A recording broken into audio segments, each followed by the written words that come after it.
মানুষ মাপার, আমার এক সাংবাদিক রিয়াজ ভাই আমাকে একটা কথা শিখেছিল, মানুষ মাপার মেশিন নাই।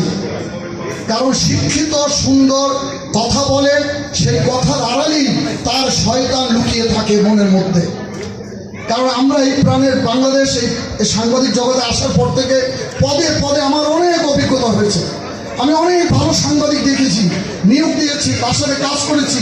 পরবর্তীতে জানতে পেরেছি সে মাদকের ডিলার, জানতে পেরেছি সে বিশাল মামলার আসামি। ইভেন কি ওখান থেকে ওই সাংবাদিকের স্পর্শ থেকে ছুটে আসতে আমার কষ্ট হয়েছে। কিন্তু আসলে আমরা হচ্ছি মানুষের ভালোবাসা আর সুন্দর ব্যবহারের পাগল। তো এখান থেকে আমাদের বেরিয়ে আসতে হবে, এখান থেকে আমাদের শিক্ষা নিতে হবে এবং আগামী দিনে প্রাণের বাংলাদেশ প্রতিটি জেলা থানায় ইনশাআল্লাহ আপনার প্রতিদিন পৌঁছে যাবে, সেই প্রতিশ্রুতি ব্যক্ত করছি। এবং প্রাণের বাংলাদেশে যারা কর্তব্যরত আছেন, আজকের এই অনুষ্ঠান যারা সফল করেছেন, যারা উপস্থিত হয়েছেন, যারা সব রকম আমাকে সহযোগিতা করেছেন, তাদেরকে আমার প্রাণঢালা শুভেচ্ছা এবং অভিনন্দন জানাচ্ছি। সেই সাথে যে মেহমান, যে অতিথিবৃন্দ, যে শিক্ষাবিদ, যে সাংবাদিক, এই অভিভাবক, আজকে আবু জাফর সূর্য ভাই আমাদের এখানে উপস্থিত হয়েছে, আমার প্রাণঢালা শুভেচ্ছা জানাচ্ছি। সেই সাথে শুভেচ্ছা জানাচ্ছি প্রতিটি সাংবাদিক, তাদের পরিবার পরিজন, আত্মীয় স্বজন সবাইকে। আপনাদের সবাইকে মনে রাখতে হবে, পৃথিবীতে পাপ বলে একটা কথা আছে, এই পাপ থেকে আমাদের সবাইকে বেঁচে থাকতে হবে। কারণ এই পাপের সর্বশেষ ফল হচ্ছে আমেরিকার আগুন। যে শহরে আগুন লেগেছে, সেই শহরে প্রতি মুহূর্ত প্রতি মিনিট শুধু পাপ আর পাপ ছিল।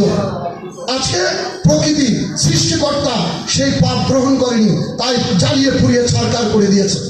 আপনারা দেখেছেন আপনার ফিলিস্তিনে কিভাবে মানুষকে হত্যা করেছে, মানুষকে মেরেছে, কিন্তু তাদের এত বড় শক্তিশালী দেশকে মারতে কোনো বোম কোনো কিছু লাগে নাই। আল্লাহ এমন এক আগুন লাগিয়ে দিয়েছে, সব জেলের জ্বালাও পোড়াও হয়ে ছারখার হয়ে গেছে। সুতরাং পাপ মানুষের সুন্দর কর্মকে বিনষ্ট করে, তাই পাপ থেকে আমাদেরকে দূরে থাকতে হবে। আপনি যখনই একটি ভালো কাজ করবেন, আপনি যেদিন 5 ওয়াক্ত নামাজ পড়বেন, দেখবেন একজন যদি আপনাকে অনেক সুন্দর চমৎকার বিরিয়ানিও খাওয়ায়, তার চেয়েও অনেক আত্মতৃপ্তি লাভ হবে যেদিন আপনি একটা ভালো কাজ করবেন। তাই ভালো কাজ একটি মানুষ এবং একটি পরিবারকে, একটি সমাজকে পরিবর্তন করতে পারে। তো সাংবাদিকের এই জায়গাটায় অনেক বেশি ভালো কাজ করার সুযোগ। ইনশাআল্লাহ সাংবাদিক হচ্ছে সমাজের দর্পণ, আয়না, যাকে বলা হয় যে সাংবাদিককে দেখে মানুষ ফলো করবে, যে সাংবাদিক কি যেভাবে কাজ করে আমরা ওইভাবে কাজ করবো। কিন্তু আসলে কি আমরা আমাদেরকে ফলো করার মতো আমরা কি ফলোয়ার হয়েছি? হতে পারিনি। এই হতে গেলে আমাদের ভিতরে কোয়ালিটি ক্রিয়েট করতে হবে।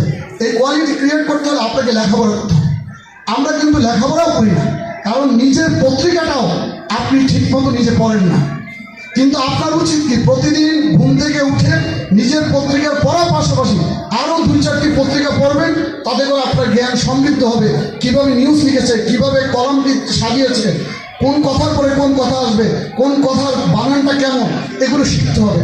এবং শিক্ষার বয়স নেই, এইটাও সবাই মাথায় রাখবেন। আমরা সবাই ভালো থাকবো, সুস্থ থাকবো, সুন্দর থাকবো এবং আগামী দিনে এই পত্রিকাকে নিয়ে আরও সামনের দিকে অনেক দূর এগিয়ে যাব, এই স্বপ্ন ব্যক্ত করছি। সবাইকে অনেক অনেক শুভেচ্ছা ও ধন্যবাদ। আসসালামু আলাইকুম।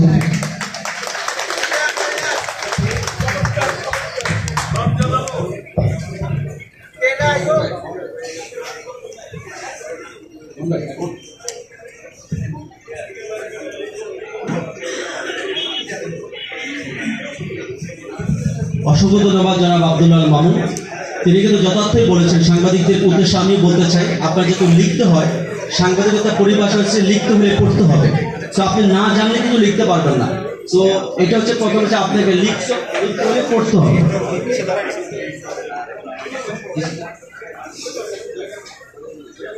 তো আমরা জনাব আব্দুল্লাহ মামুনের যে আবেগঘন বক্তব্য ছিল, সেখান থেকে অনেক লেসন নেওয়ার সুযোগ আছে, বিশেষ করে সাংবাদিক যারা আছে।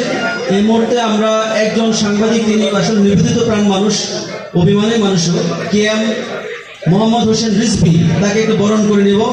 এবং তিনি আসলে পুরস্কারটি নিতে চাচ্ছেন আমাদের মুখ্য আলোচক আবু জাফর সূর্য ভাইয়ের কাছ থেকে। তো তিনি আবু জাফর সূর্য ভাইকে অনেক বেশি পছন্দ করেন।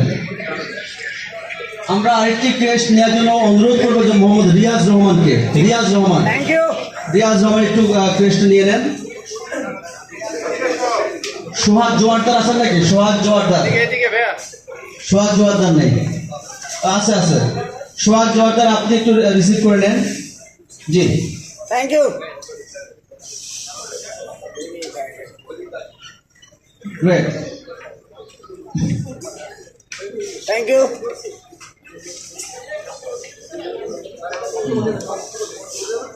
জি, যে আমরা আমরা এই মুহূর্তে আমাদের আজকে প্রধান আকর্ষণ আমাদের যে মেহমানরা যারা আছেন মঞ্চ উপবিষ্ট মেহমানদের কাছ থেকে আমরা শুনবো। আমরা শুরুতেই আমরা বক্তব্য দিতে আসার জন্য অনুরোধ করছি সেহেলি পারভিন, প্রতিষ্ঠাতা মহাসচিব হিউম্যান এইড ইন্টারন্যাশনাল। তিনি আমাদেরকে তার মূল্যবান বক্তব্য শোনাবেন ইনশাআল্লাহ।